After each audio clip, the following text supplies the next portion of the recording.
Seigneur, que ta grâce, seule ta grâce. Nous voulons instaurer un état de droit. Et dans un état de droit, il y a une justice indépendante.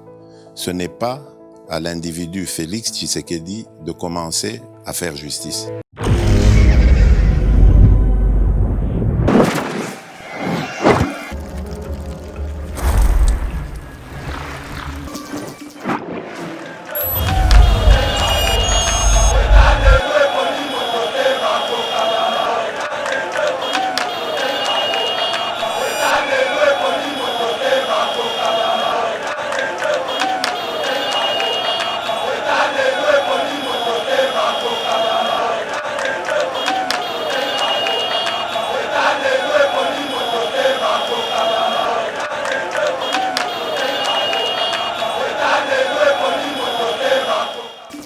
Même propos Oyo, à moment de tenir, même propos les gens de l'ensemble, même propos les gens du PPRD. Il y a mon Bisayo. Même propos Oyo, FCC, El Kabila. Je dis bien FCC, El Kabila va se tenir. La loi Tchane Bakissi et les mamans ont été dans la consolation. Que Mouton qui perdre la nationalité naïe qui congolais. J'ai dit, même si les États-Unis ont cette déclaration, les Congo n'est pas les États-Unis. Bintou Keita, Omato qui est la MONUSCO, vous devez partir. J'ai te dit aujourd'hui dans notre défi. Si on a soumis dans quelques jours, on a le Lubumbashi. Non, qui est Lubumbashi. Mkatoumi a organisé marche. Il y a contre loi. Ils ont organisé marche pour la loi. La police, c'est sur la Katikati. Sur la Katikati. Pour qu'on risque bien l'éma. Na 20 mai. Seigneur, que ta grâce, seule ta grâce. Nous voulons instaurer un état de droit. Et dans un état de droit, il y a une justice indépendante. Ce n'est pas à l'individu Félix Tshisekedi de commencer à faire justice.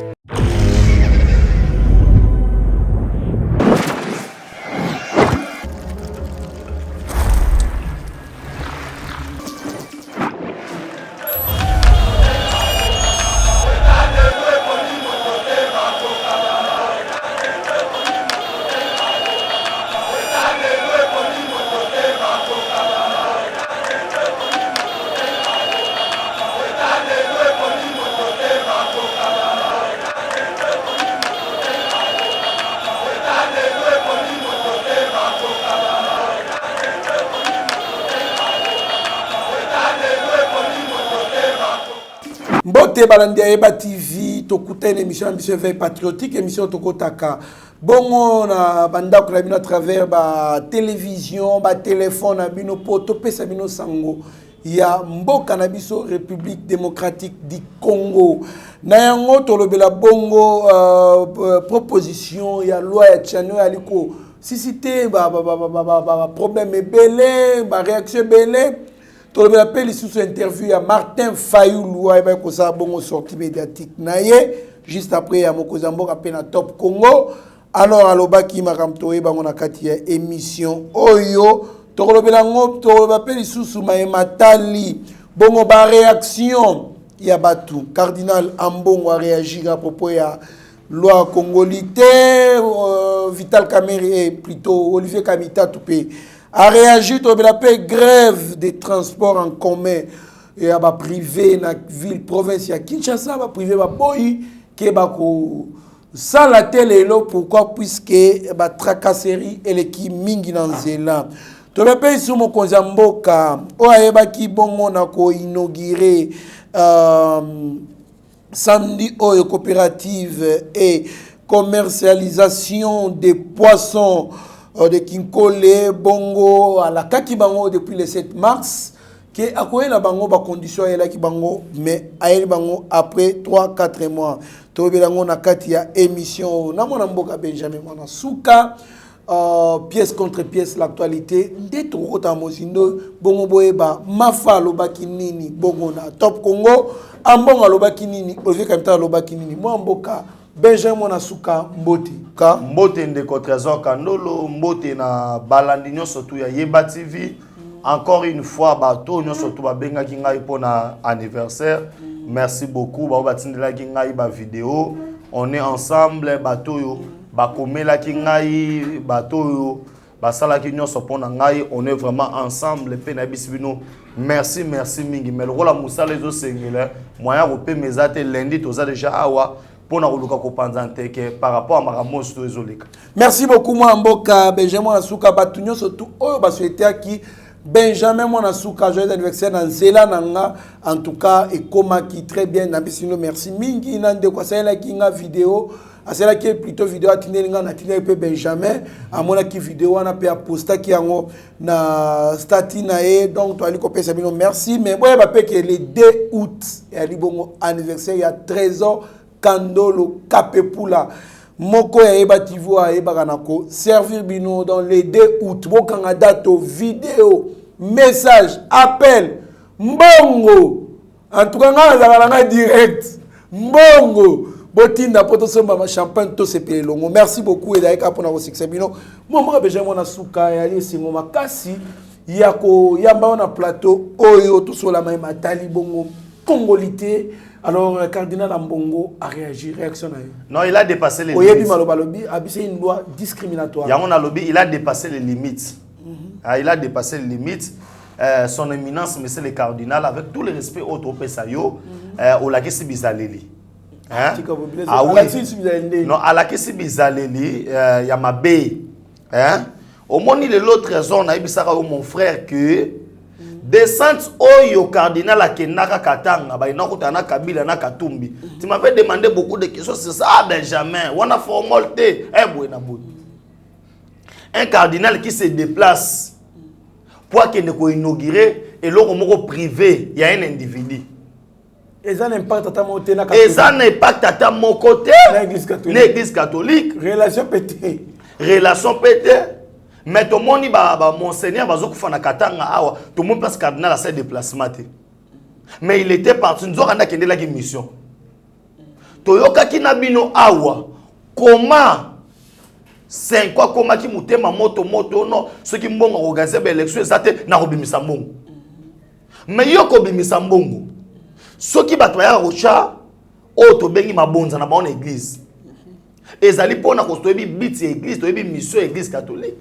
Kosunga babola lelo kosunga babola ezaka soute biti ya voilà et commandé ko ça la commerce mais aujourd'hui monsieur le cardinal a dépassé ma limite et moi je pense que même le Saint-Père Otto Bengi pape il ne s'ingère pas dans la politique en Italie.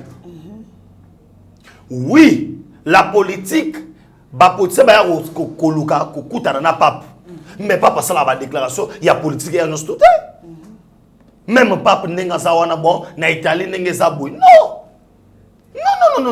le cardinal a dépassé limite oyo et mona isko yo haine et mona nike azana mutema mabe envers ba congolais et envers le chef de l'état.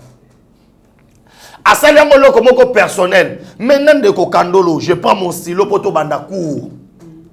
Ceux qui n'ont lobby que non, ils sont les oiseaux de même plumage. Il faut bandi même propos oyo, à mon tenir. Même propos, les gens de l'ensemble. Même propos, les gens du PPRD. Il y a mon asso bisayo. Même propos oyo, FCC, El Kabila. Je dis bien FCC El Kabila va se tenir. Ils font si comme si les aboyements en réalité. Lelo oyoyo, nani ebisa biso ke Moïse Katumbi, c'est un Italien, ça un passeport italien. Lambert Mende Omalanga. Fils maison, il y a donc, FCC. Donc bango na bango. Banani, à l'époque, baboya candidature na ye. Balobi ki obo na boy, aza congolais te. Bango. Que soit disant boy na boy, azo appelé ma condition te. Et aujourd'hui, celui qui était le diable, il est devenu le chouchou. Il y a FCC El Kabila. Celui qui est devenu Otto Bengi Moutouya, cardinal Fridolin Ambongo. Maintenant, si je dis que non, bah valeur Otto Pesaka cardinal. Le quoi là, cardinal Ngalula, Otto Bengi, cardinal Malula. Bah valeur. Il y a bah cardinal Echou. Et ça, il a décidé l'église. Ça me fait honte. Tous en a cardinal ou quoi? Oh, parce que mon toit cardinal, il doit bien peser ses mots. C'est normal. Il doit bien peser ses mots. Quand il dit aujourd'hui que non, la loi est discriminatoire, par rapport à quoi? Or, papita ke mikolomike awa. Le cardinal a joué décision. Il y a kolobakero pour na kotangi c'est une école catholique. Il faut zala muto asani asambela akuna. Weza ko kabolate. Maintenant cardinal Findela Mbongo, il veut faire quoi? Ba Burundais va rediriger biso. Ba Malien va rediriger biso. La loi Tchani et l'obinini na épinglé parti moko de contre ba ko lobela ngote. La loi Tchani bakisi élément moko ezate na constitution na biso que muto akoki ko perdre nationalité na ye ya ki congolais te. Lelo oyo ceux qui trésor kandolo ke France comme français. Au relais fou moi en France, au relais fou moi en français. Est-ce que les quits na ko kata les quits rechanger comme en français? Oh zalaka congolais. Mais natango Kabila balobaki na biso soki obimi et que cause nationalité mususu oyo ya Congo ekufi. Pour vous dire quoi? Baba non la biso sur le plan interne. To bima bima libanda, to zo ba nationalité pour ba tout banani ba diriger biso. Aujourd'hui na nazo ignorer que to sali ba couplage trop na est kuna na ba Rwandais ba Ougandais ba Burundi na zo bosana. Lelo na ko bosana ke ba Congolais ba sangani trop na ngambu ya ba Congo awa na ba Angolais. Lelo na ngo bosana ke no ba Congolais ba ke belé la Brazzaville et ke ba sangani kuna. Maintenant quand on dit que to sani to bomba ba poste oyo ezali clé ya mboka na biso. Bolingo moko ezala wapi? Na pesa exemple moko. Directeur ya DGM Congolais ba bota na chinois. Na chinoise. Oyo zui numéro 1 chef d'état-major général Congolais na Rwandais. Yebisa ngai bolingo moko ezala pasa nkambu. Mais aujourd'hui, comment un cardinal est censé avoir une mission primordiale? C'est d'abord de prêcher les gens la bonne nouvelle et de montrer bateau royaume des cieux en prêchant les salis. En prêchant, tant que ça va dans le sambela, bandu sambela, na yambi église santo catholico, les sanga ya basanto, bolimbi si bo masumu. Vous comprenez? C'est ça. Et ça valeur autre reconnaît qui n'est qu'une église. Mais il veut bafouer autre ben valeur l'église. C'est pourquoi je lui dis le on a continué le terrain politique. Tu mets en araga. Tu penses à la politique. Non, tu mets en sanga. Non, tu mets en sanga. Non, à côté de la cannabis. On a des sous-prêtres de l'église. On a la ici parti pris à cause d'un billet de banque. Parce que la loi Tchani est bengani nani. La réalisation et ça là qui on a pris les histoires aux agia mundele ba pesa ngo pa watu mwindu nani abengani mutu awa nani atindi mutu akende ko buka o magasin ya libanais nani asalango mutu mokote. Mais par contre bangi basala auto bengi ko mélanger biloko bangi basala auto bengi me meli melo pour na ko tia trouble na mutu ya ba congolais. Moi je pense que Cardinal Ambongo, ce n'est pas l'église catholique. L'église catholique, a d'accord. Il y a un moment où mon copain est prêtre, mon copain est monseigneur, à Télémélé à Lubumbashi.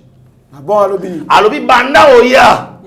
Na munoko na yo, sangomala mo ezarate. Ka politique. Bolimbi sa masumu ezarate.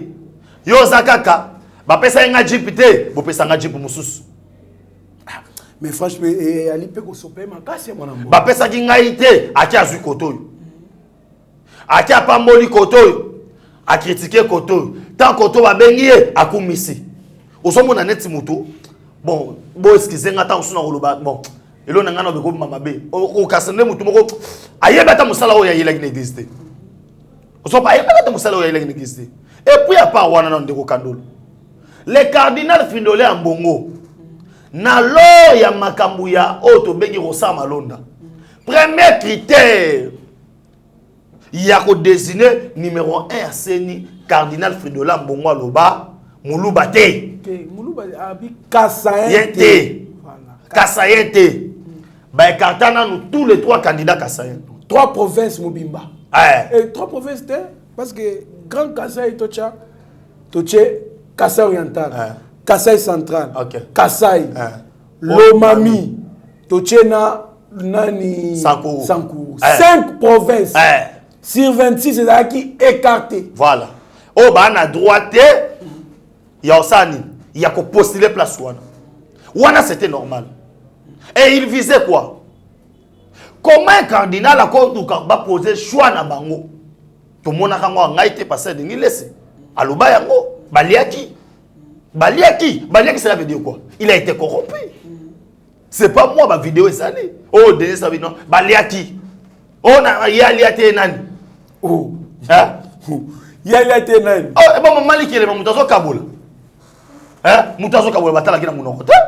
Aliate nani. T'as niveau ya médiocrité. T'as niveau ya muto. Et aujourd'hui, face à loi wana, moi, je ne vais pas vous dire beaucoup des histoires ici. Na lobi boy. Soit qui nzela balaba le Kabola biso Kabola biso. Soit qui référendum, toi qui na référendum.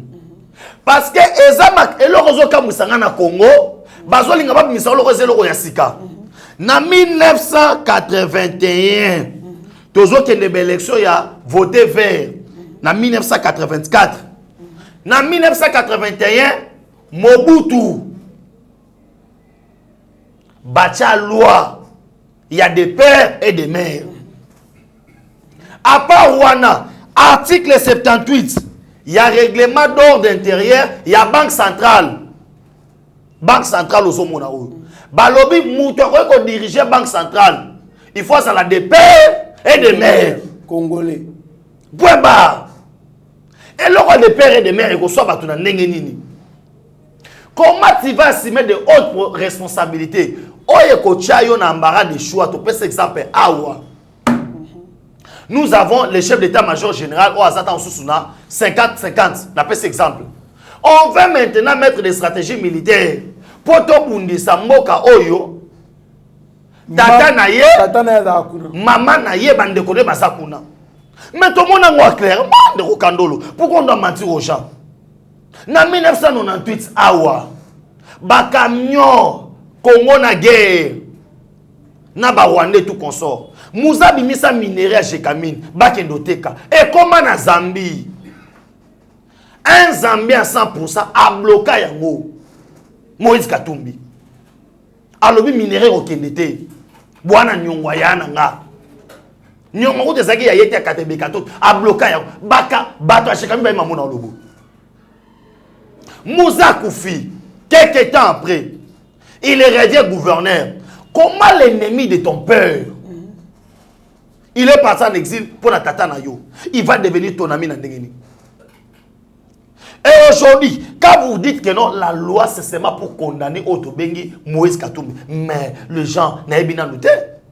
Oh, il y a sali que Katumbi na tamakolo na Congo, c'est qui? N'est-ce pas fait ce qu'il dit? S'il avait peur de Katumbi dans l'élection, encore Tika Songa. Jamais. Oh, il y a sali qui a son passeport, Nani? Président Félix.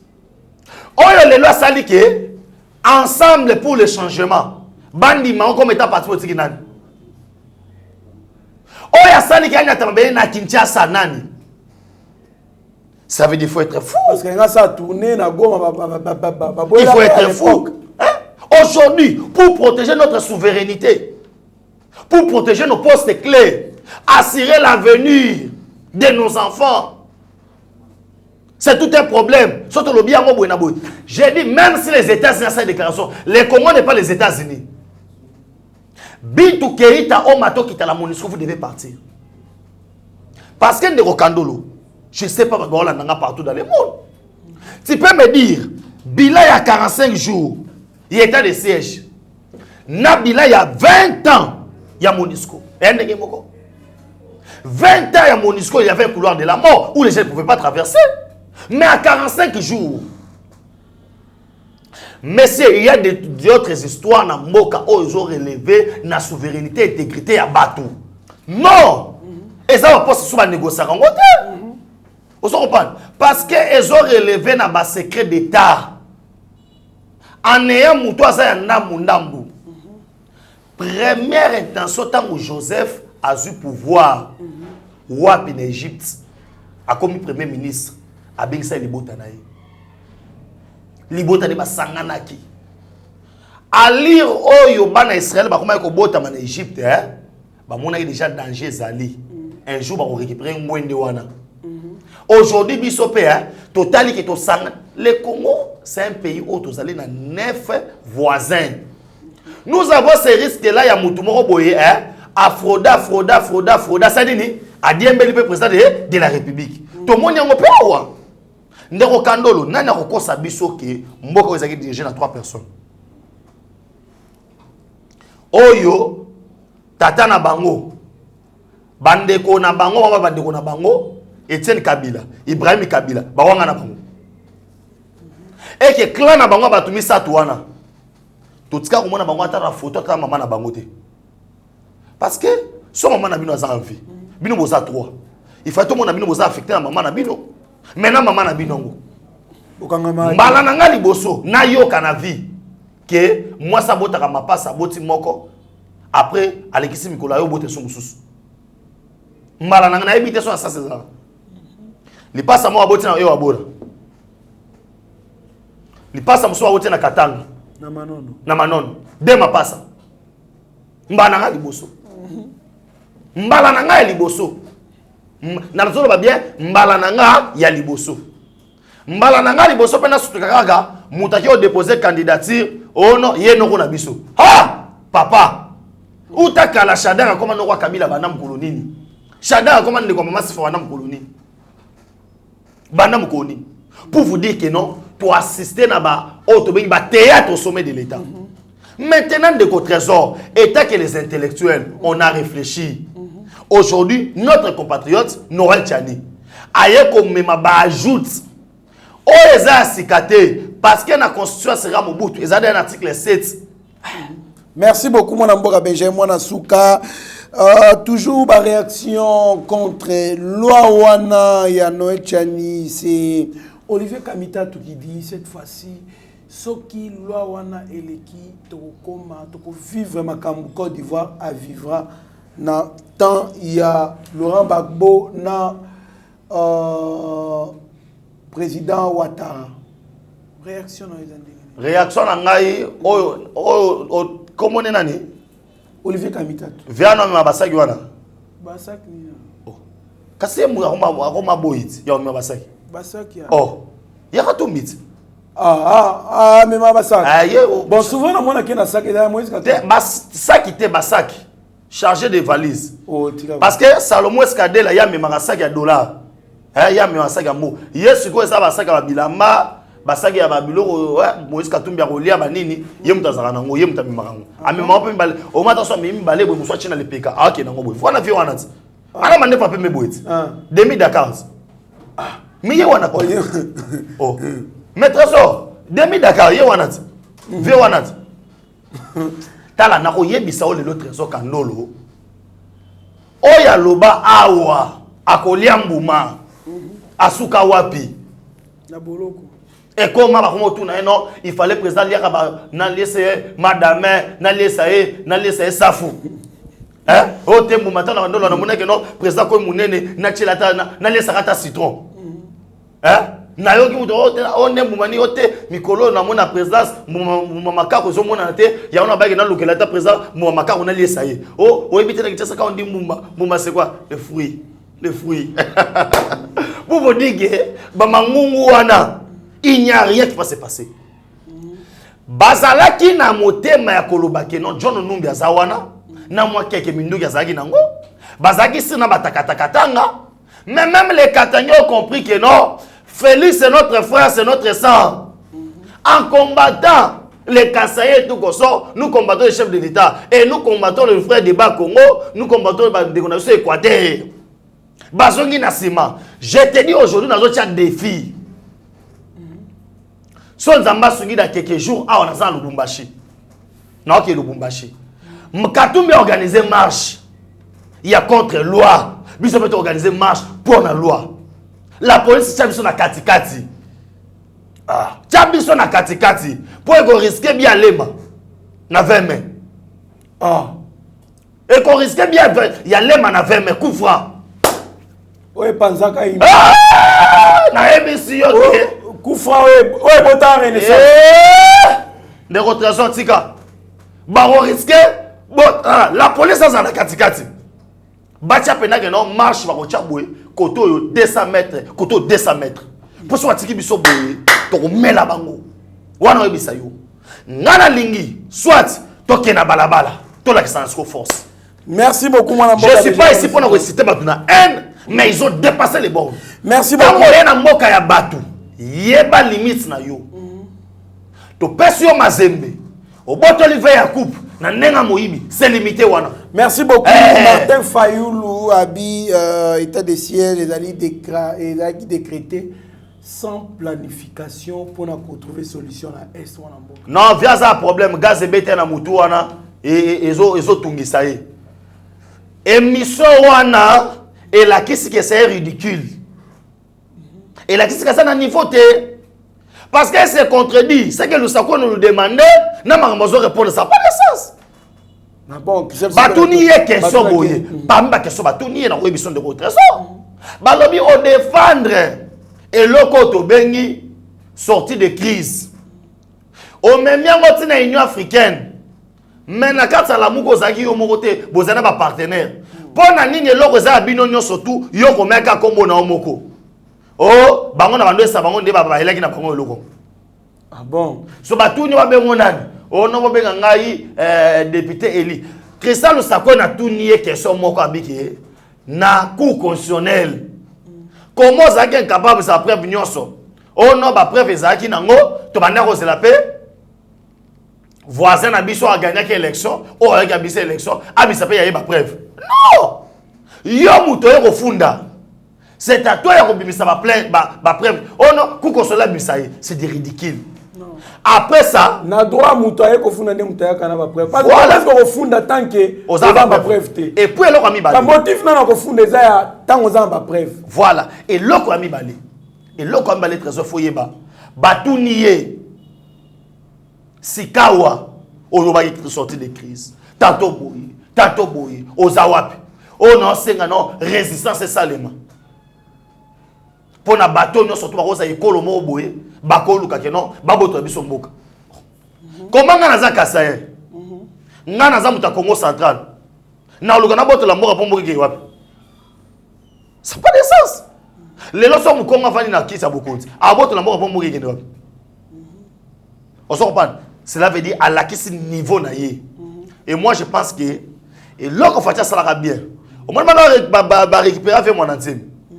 Batine na CNPP à Kalma 12. Venez dans ça ezali important. Wana ce sont les lots. Ata lobby nous on peut ça raison. Venez ezali très important. Bazoyer. To batoleki manjili muke to leki kaka nani po muke po ya matete ya matete muke telemeza wana soto okende buto okende aéroport je passe na droite wana vefa kota na bata en tête. Merci beaucoup Mboka Benjamin Mwana Souka. Le président Félix Tshisekedi a inauguré ce samedi la coopérative de pêcheurs Copecop de Kinkole dans la commune de Seli. Cette promesse faite aux pêcheurs en mars, c'était le 7 mars si je ne m'abuse pas, 2021, a donc été concrétisée. Elle va améliorer les conditions de vie des pêcheurs. Mwana Mboka, Copecop est un objectif mis ça, tout ça, parce qu'il y a production, il y a conservation et puis il y a commercialisation.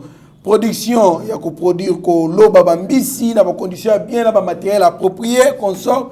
Qu'on conserve on a ba chambre froide mo kozamboka adoter bango et puis côté kawayango puisque on a hôtel on a ba condition mo boye ya bien té au mona o etikali pe conservation pe dai kolia bango mo so etikali et poli et consomme mona mboka pege mona suka mo kozamboka la kai bango le 7 mars mais akei kotala bango pe tongeli bango bongo infrastructure na bango et puis atil bango na ba condition moko oyo elongo bani asonga ba pêcheur pe a convaincre bango tozala ki wana Yeba TV va représenter pour na koza ba image ko couvrir bongo activité wana réaction na yo. Cette coopérative qu'on vient d'inaugurer c'est pour ces pêcheurs-là.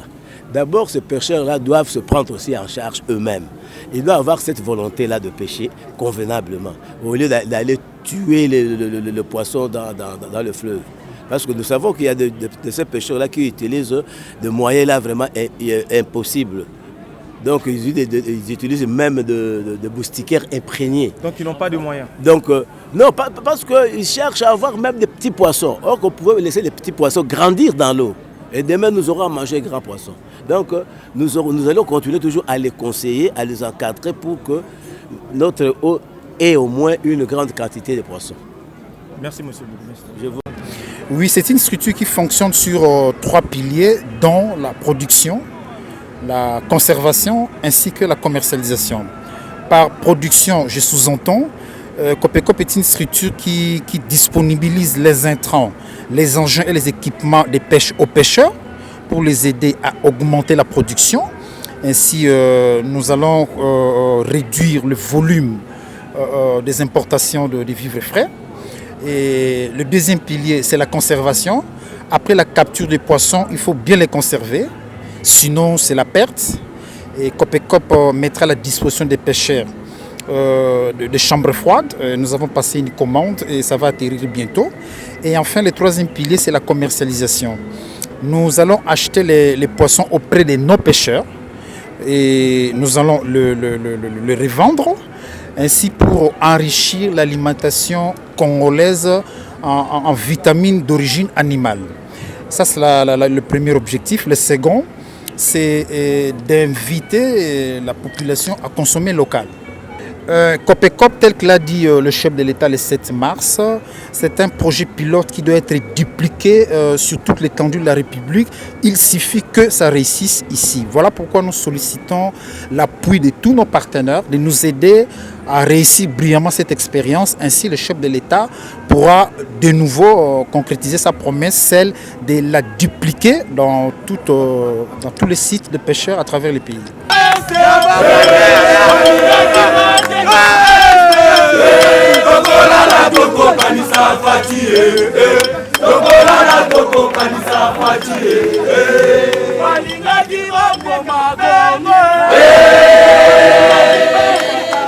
Vraiment na koyebisa yo aujourd'hui ezana bateau yo babimisaka président balobi atika promesse na défaut.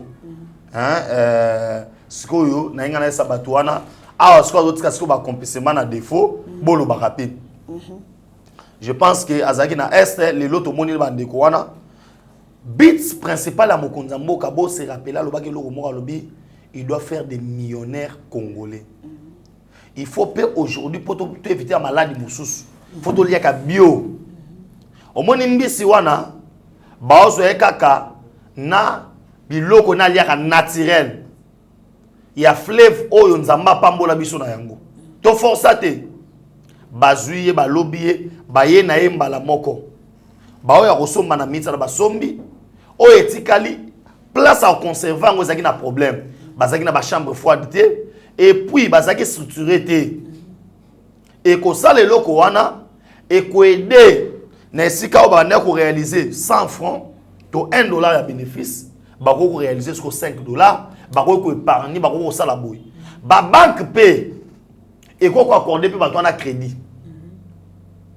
Ça veut dire à pesi congolais ya kikole pêcheur valeur à pesi domaine oyo bana mboka bano salonga na ndenge kibudi mais Mokonza Mboka a redonné sous espoir na ba congolais coup de chapeau na Mokonza Mboka parce que malgré ba occupation na union soto asalaki yango et puis coup de chapeau na communication ya Mokonza Mboka. Pourquoi? Parce que toza posa ko vivre be événement ya bo moi musezo salema mais tellement que bazo chabiso na position ya couvrir be événement wana te et pe ça moi passe maintenant le col a raisonné na sens au lobake non Yeba TV il faut to lakisa ba action Mokonza Mboka on doit les faire parce que Fati fait beaucoup Mais je pense que bino batozaki wana bomonaki comment la population a communiqué avec les chefs. Comment même les gens qui ont décidé que non, soit un chef qui a passé un numéro. C'est pour vous dire que non, tous ces années qu'on a développé. Aujourd'hui, nous avons des fois, nous avons des poli, mais nous avons la qualité à bien, et que ma famille est développée. Coup de chapeau dans mon compte. Merci beaucoup, Mamboka. Un mot sur grève, il y a un transport en commun. Il y a un privé, il y a une grève, il y a une tracasserie et il y a la réaction. Non, de trésor, on peut s'en 3 mots. Mike Swaka, on peut s'en 3 mots. Pourquoi on a ça va 2 minutes. Dans le biboy. De trésor. Les zali mukolo bana bazo sala épreuve na bangwa liboso. Il y a dissertation. Les loyo. Ville ya Kinshasa. To yebi difficulté à transport ndenge zalaka. Mais lo ozoka mwisanga. Gouverneur otozana ye, je dis tous les jours awake, Jatini Ngobila travaille pour na auto bengi ko combattre chef de l'État. Comment on doit prendre des mesures à contrôler ma mikanda na bani comme kola lendi alelo. Et deuxième élément, qui est derrière ces chauffeurs? Ndanga nini ba kozwa décision ya kosala grève. Kaka mukolo yo bana bazo ban examen d'état na bango. Et puis le komi balé. Bactère politique mususu na tchangu ba bimisi ba militant na bango. Pona ko kayase ba bis Transco. Lelo soki Transco azana grève. Ba chauffeur à Transco na ba agent Transco ba otema na babana na mabanga. Pour ba bamba mituka particulier. Que bino bo sa transport de biso dans la grève. Mais comment bino so bo na grève? Et ça bino, vous allez empêcher mais c'est là où il y a une main noire. C'est là où je dis que non, Jatini Ngobila est responsable. C'est lui le gouverneur de province. On devait prendre toutes les précautions. Ces gens-là, les matin, qui n'a fait 30-15 personnes, la police va reprendre ça. Est-ce que ce que ça les grève? Et il y a un Banzela, Trésor Kandolo, Tomitera Naya, Azana Moutou Kanaye, il faut un aye bativi. Bino le roi bossa les grèves, Bokangina Banzela, Bon Mabaka. Et si tu es Maramouana surtout, Jatini Ngobila a travaillé pour la finir sa chef de l'État. J'ai dit aux députés provinciaux, Tala, 2023 ans Moussikate, Bokoya, va voter Bino na Changu, Bokoya, va voter Bino na Lukunga, na Funa, Nabisi Bino, Boye Baka, Bokoya va voter Bino na Moamba. Parce qu'à un moment où il va faire souffrir Batou, Nathan Yakabila, incapable de repasser sur 500 bis. Mais Fatine a moins de 2 ans à octroyer 500 bis. Ce sont les bis là, les bino tala yango, bon mango mabanga. Et puis le monsieur zoka musangezani. Bino bo sali grève na bino. Et comme il va boto la kaba wewa, bato comme ça ba moto bato ba pourquoi? C'est qui est noir là. Ko beta bango makasi. Ko beta bango makasi. Ce qu'on ndengeza boye, Trésor Kandolo vanda kana changu. Émission le moto c'est arrêté. Na condition yé. Na par miracle. Hein? Oui ba condition yé. On risque mouton mais maintenant moto pour comme awa il a été caillassé. Eh bande ko nangai il y a une main noire na sima makambo. Il y a moto Sabino ke oyo bozo luka bo aussi sengo. Changu et ni ko le bateke non exemple j'ai abattoir désordre tout consort. Mais nous savons quelques groupes à abattoirna. Quand on va commencer l'arrestation, bon le bateke non régime babaki ba kanga batoté. Mais j'ai dit na ba député provinciaux parce que bino de devoir na bino ezali ya kolongola Jatini Ngobila. Azoko kanelo ko mokote. Rappelez-vous awa. Mokontambo kabima awa ebele mamu Jatania azoko mbeba mesure. J'attends qu'elle reçoit mesure awa ke non. Un masque boy na boy 5000. Na mutu ko ba fa na boy na boy. Et qu'il y a panique na ville. Oh le deuxième élément. Yango na lobi boye papa Jatini Ngobila soki Jatini Ngobila gouverneur. Yango makila bato yumbe zo la no be ndengeni. Côté surtout yo zo simba na ngote. Merci beaucoup, Mme Benjamin Souka. Il faut trouver la solution le plus vite possible. La solution est que les médias que Jatini doit dégager. Association des chauffeurs du Congo. Donc, Luka, pour trouver solution pour Bana, Bali Kosala examen, Bana Bana Bino, Bana Biso, Balek Nabiso et consort. Donc, Kopanza, Koboma Transco, jamais mon Kozamboka a combattu en Transco. Jamais ministre en Transco. Transco est à Bissomoko. Donc je pense que tozali ba responsable ya mikolo te ba ramni to ali kosala so ba kangyo batindo na kanya makasesi na kalita kuluna oloba nini. Merci beaucoup moi na bo abje mon asuka to komi na suka émission. Joyeux anniversaire na monsieur Patrick Ngandu bongo na Luanda bisiko za limbotama elamu zama batela ba kisebele. En tout cas, soyez prospères à tous égards, monsieur Patrick Ngandu.